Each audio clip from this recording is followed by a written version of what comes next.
राधे कृष्ण राधे कृष्ण राधे कृष्ण राधे कृष्ण कृष्ण राधे राधे कृष्ण राधे के मेरे प्रिय प्रवचनों भक्तजन, मेरे प्रिय सब्सक्राइबर्स, मैं आपके सामने श्रीमद् भागवत पुराण का महत्व का तीसरा अध्याय, जो कि श्री हरि भगवान के विविध अवतारों का वर्णन है, आपके सामने प्रसंग का व्याख्यान करूँगा। आशा है आपको अच्छा लगेगा। यदि अच्छा लगे तो आप अवश्य लाइक कीजिएगा, कमेंट कीजिएगा और सब्सक्राइब कीजिएगा। राधे कृष्ण राधे कृष्ण राधे कृष्ण राधे कृष्ण राधे कृष्ण राधे। श्री हरि भगवान के विविध अवतारों का वर्णन का प्रसंग आज मैं आपके सामने प्रस्तुत करता हूँ। श्री सूत जी बोले, हे संकादिक ऋषि, संसार में अवतार धारण करने वाले आदि पुरुष निराकार स्वरूप हैं। उन परम ब्रह्म ब्रह्मा के उचित रचित अवतारों का वर्णन आप लोग ध्यान से सुनिएगा। आप ध्यान से सुनेंगे तो आपको अवश्य आनंद रस प्राप्त होगा। अतः मैं आप सभी से गुजारिश करूंगा कि इस कथा में अवश्य रस प्राप्त करें, ताकि आपकी आत्मा निर्मल हो सके, प्रभु की चरणों में आपका ध्यान लग सके। सो जो कि ध्यान लगने पर ही मुक्ति धाम का राह खुलता है, वरना संसार में ऐसी जरा मरा के चक्र में सारा इंसान भटकता रहता है।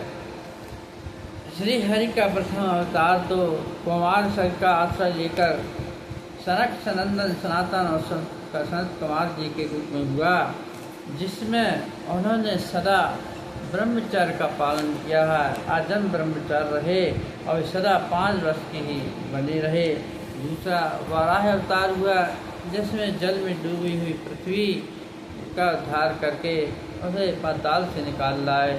तीसरा अवतार यज्ञ पुरुष सूत धारण करके श्री नारायण जी ने राजाओं का यज्ञ करने की विधि बताई।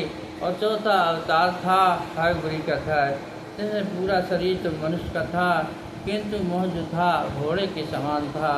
उस अवतार में श्री नारायण जी ने ब्रह्मा जी को वेदों का पाठ पढ़ाया और 5वां अवतार नर नारायण के रूप में हुआ। उसमें से उन्होंने संसारी प्राणियों को तपस्या का मार्ग दिखाने के लिए बद्री केदार में बैठकर अखंड तपस्या की।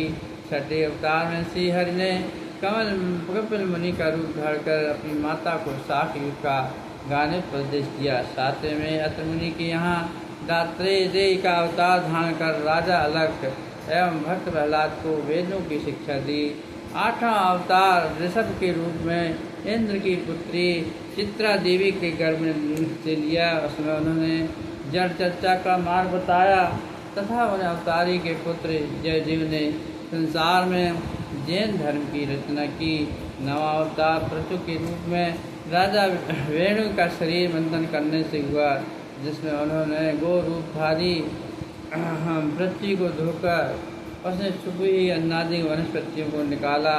10वां मत्स्य अवतार था, जिसे लेकर श्री हरि ने राजा शतरथ को सप्तर्षियों सहित ज्ञान का उपदेश दिया तथा उसे अपनी माया दिखलाई।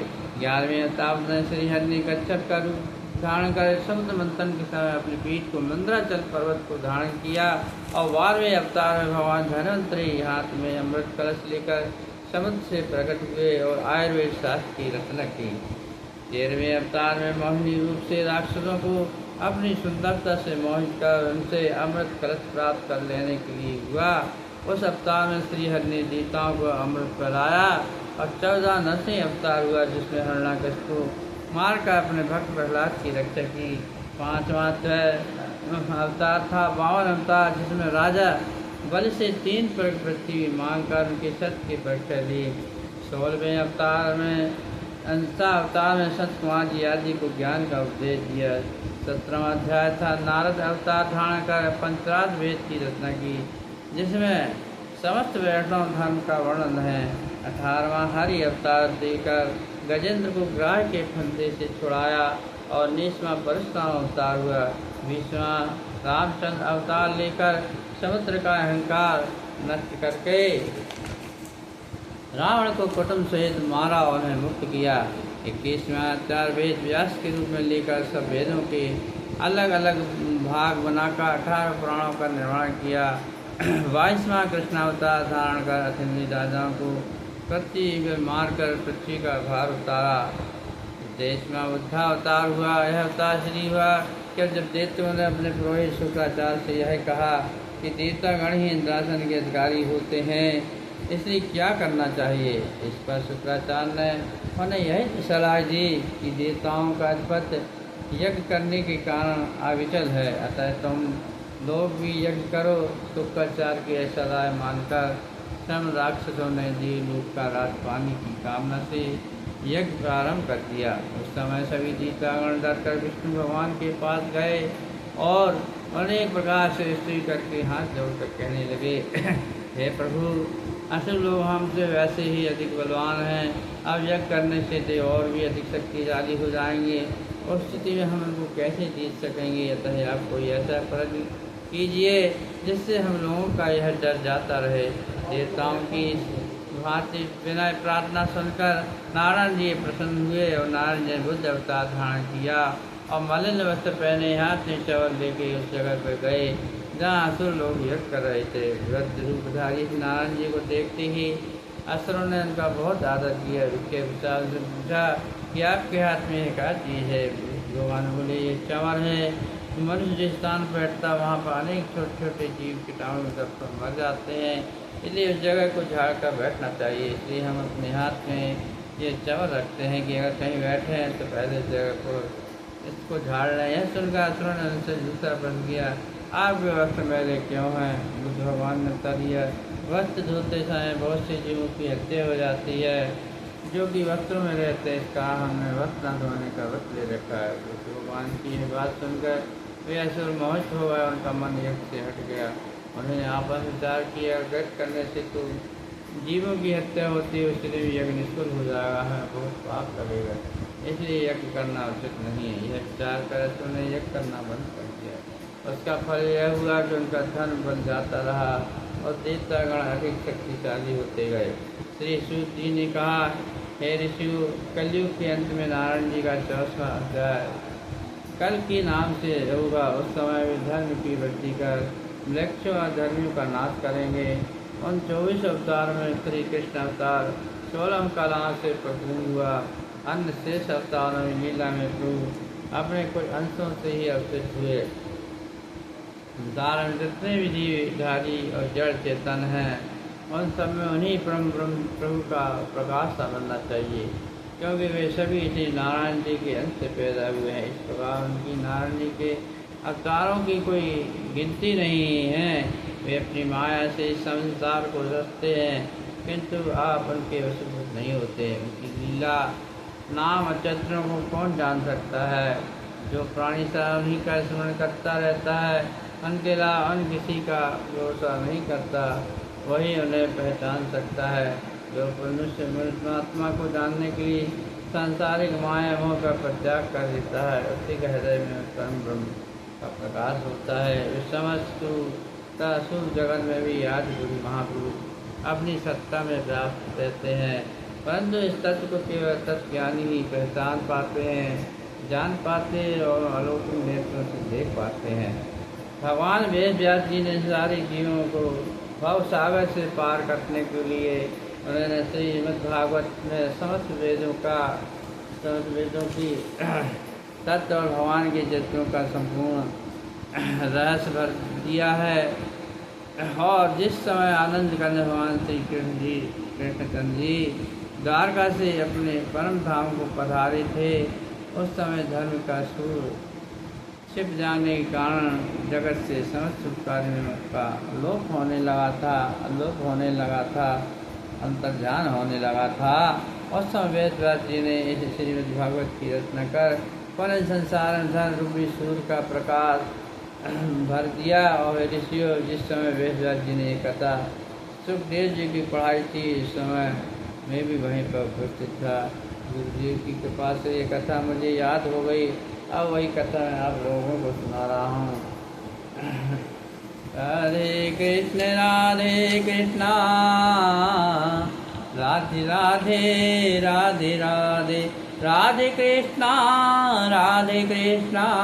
कृष्ण कृष्णा राधे राधे, राधे राधे राधे राधे राधे राधे, कृष्ण कृष्णा राधे राधे, कृष्ण कृष्णा राधे राधे, राधे राधे राधे राधे, कृष्ण कृष्णा कृष्णा राधे राधे, राधे राधे कृष्ण कृष्ण कृष्णा राधे राधे, कृष्ण कृष्णा राधे राधे। तो मेरे प्रभुजनों, व्यास जी के जन्म की कथा महाभारत के आदि के पुराणों की जो रचना हुई थी उसके प्रसंग में आपके सुनिएगा। यह कितनी कथा सुनकर स्वर्गादि ऋषि ने सूर्य जी कहा, है सूर्य जी, अब हमारी इच्छा है कि आप हमें श्रीमद् भागवत की वही कथा सुनावें जिसे श्री व्यास जी द्वारा अपने श्रवण किया, तथा वह कथा सुनावे जिसे व्यास जी द्वारा अपने श्रवण किया, याद किया, तथा वही बताने की कृपा करें कि इस कथा को सुखदेव जी ने किस युग में राजा परीक्षित को सुनाया था। जब इस संसार में मृत्यु होना निश्चित था तो फिर राजा परीक्षित को सर्प के काटने का भय क्यों हुआ था, यही बताइएगा सुखदेव जी। तो एक क्षण से अधिक कहीं ठहरते भी नहीं, फिर राजा परीक्षित के पास वो कथा सुनाने के लिए 7 दिन तक कैसे रुक गए, किस स्थान पर बैठे थे सुखदेव जी को राजा परीक्षित ने कैसे पहचाना, यह कथा भी आप मुझे सुनाइएगा प्रभु। ऋषियों की यह बात सुनकर पुराणिक सूत जी बोले, हे ऋषियों, मेरे गुरु भगवान वेद व्यास जी ने मुनिश्रेष्ठ पराशर तथा सत्यवती के श्लोक के द्वापर के अंत में इसलिए अवतार लिया ताकि सत्ययुग में मनुष्य की आयु 1 लाख वर्ष और द्वापर युग में 1000 वर्ष होती है, और जब तक आयु पूरी नहीं होती थी तब तक मनुष्य मृत्यु को प्राप्त नहीं होता था। परंतु कलयुग में मनुष्य की आयु केवल 120 वर्ष की ही रह जाएगी, तथा उसमें भी पाप करने के कारण वे इसके पहले ही मर जाएंगे। उन्होंने यही भी सोचा था कि अन्य युगों में तो मनुष्य दीर्घायु होने के कारण अपना समय यज्ञ आदि शुभ कार्यों में व्यतीत करके मोक्ष प्राप्त कर लेंगे, परंतु कलयुग में अल्पायु होने के कारण वे कोई भी धर्म कर्म नहीं कर सकेंगे, तथा कलयुग में मनुष्यों के पास धन का अभाव रहेगा। इस कारण से वे धर्म भी ना कर सकेंगे। कलयुग की संसारिक सुखों में डूबे रहकर मोक्ष पद को प्राप्त नहीं कर सकते हैं। अतः केवल हरि भजन द्वारा ही उनका कल्याण होना संभव ही हो सकेगा। भगवान व्यास जी ने कलयुगी मनुष्य को भक्ति का संदेश दिया और उपदेश देने के निमित्त उन्होंने अवतार लिया था। एक दिन वेद व्यास जी सरस्वती नदी के तट पर पहुंचकर स्नान ऐश्वर्य जानना के बाद अपने मन में विचार करने लगे कि अरे ये कली के प्राणी कैसे मूर्ख हैं जो सत्संग द्वारा ईश्वर को पहचानने का प्रण भी नहीं करते हैं, न संसारी तृष्णा को किस तरह छोड़ पाते हैं। उनके उद्धार का कोई उपाय तो करना चाहिए। ऐसा सोचकर मेरे गुरु ने वेद के ऋजु साम एवं अर्थव की 4 खंड कर दिए, और ऐसा उन्होंने इसलिए किया कि अल्पायु होने के कारण कलयुग के मनुष्य आदि संपूर्ण वेद को नहीं जान पाएंगे, न पढ़ पाएंगे, न पहचान पाएंगे, तो उनके पास समय ही नहीं होगा कि वे बड़े बड़े वेद पुराण का पाठन करें और ज्ञान प्राप्त करें। इसलिए उनके लिए भजन कीर्तन ही प्राप्त है। यदि वो दिल से, हृदय से, आत्मा से यदि भजन कीर्तन करते हैं तो अवश्य उन्हें इस कलयुग में भी मोक्ष प्राप्त हो जाता है। लेकिन कलयुग के बाद भजन कीर्तन के लिए भी समय नहीं होता है, और भजन कीर्तन करते में तो मन कहीं और विचरता रहता, बहकता रहता, उनका मन भी भजन कीर्तन में नहीं लगता। लोग दिखावा कम करते हैं, पूजा पाठ का जो दिखावा करते हैं उससे प्रभु प्रसन्न नहीं होते हैं। जब तक कि आप तन मन से निर्मल आत्मदेव से भजन पूजन नहीं करेंगे तब तक मोक्ष भी प्राप्त नहीं होता, और भगवान का भाव जो है वो भी शरीर में नहीं आता है, आत्मा में नहीं आता है। इसलिए कलयुग में यदि व्यक्ति ने भजन कीर्तन कर लिया, आत्मा से भजन कीर्तन कर लिया, तो प्रभु अपने आप आपके हृदय मंदिर में आकर बैठ जाते हैं। कहीं बात ढूंढने की आवश्यकता नहीं है। तो मेरा कहना ये है कि अल्पायु होने कारण कलयुग के मध्य यदि संपूर्ण वेद ना पढ़ सकें तो किसी एक भाग को तो परिभान पढ़ ही लेंगे। यदि नहीं पढ़ पाते तो भजन कीर्तन तो कर ही लेंगे। जब व्यास जी ने चारों वेदों का विभाजन कर दिया तो उन्हें यह ध्यान आया कि शूद्र और स्त्री को वेद पढ़ने का अधिकार नहीं है। ऐसा विचार कर उन्होंने चारों वेदों का तत्व निकाल कर महाभारत एवं अन्य सत्य पुराणों का निर्माण किया। ऐसा इसलिए किया कि उन्हें पढ़कर तो सुनकर सभी छोटे बड़े मनुष्य इस अपार भाव सागर से पार हो जाएंगे। ऋग्वेद को पहल, ऋषि रामवेद को जैमिनी, ऋषि यजुर्वेद को वैशम पायन जी ने पढ़ा और अर्थवेद को अंग्रेज ऋषि ने पढ़ा तथा मेरे पिता रोमहर्षण ने महाभारत पुराण को पढ़ा। और इस प्रकार ऋषियों ने अपने अपने शिष्यों को जो वेद पढ़ाए उन्हें वेदों की शाखा समझना चाहिए, एक छोटा सा तत्व समझना चाहिए। महाभारत पुराण 1 लाख श्लोकों का है, उसे सुनने से महान पुण्य प्राप्त होता है। वेदों को विभाग करने और महाभारत मन सहित पुराण की रचना करने के पश्चात श्री व्यास जी के हृदय में संतोष न हुआ। तब उन्होंने सोचने लगे कि इतने ग्रंथों की रचना करने पर भी मेरी आत्मा को शांति क्यों नहीं प्राप्त हो रही है। इस प्रकार व्यास जी सरस्वती नदी किनारे बैठी हुई चिंतामग्न हो गए। उस समय व्यास जी ने नारद जी को देखते ही बड़े आदर सत्कार से सुंदर आसन पर बैठकर पादाचार्य से उनका पूजन किया। राधे कृष्ण राधे कृष्ण राधे कृष्ण राधे राधे कृष्ण कृष्ण राधे राधे कृष्ण कृष्ण राधे राधे कृष्ण कृष्ण कृष्ण कृष्ण कृष्ण कृष्ण कृष्ण जपो रे मन मेरे कृष्ण कृष्ण राधे राधे राधे राधे कृष्ण कृष्ण। नाम न जानो तेरा ध्यान न जानो तेरा भजन न जानो मैं तेरा। भवसागर पार कैसे उतरूंगा प्रभु दास तुम्हारा हूँ। प्यास मेरी भक्ति है, आस मेरी भक्ति है प्रभु। राह दिखा दो भाव जगा दो, भाव जगा दो। राह जगा दो भाव जगा दो प्रभु। प्रेम जगा दो प्रेम जगा दो।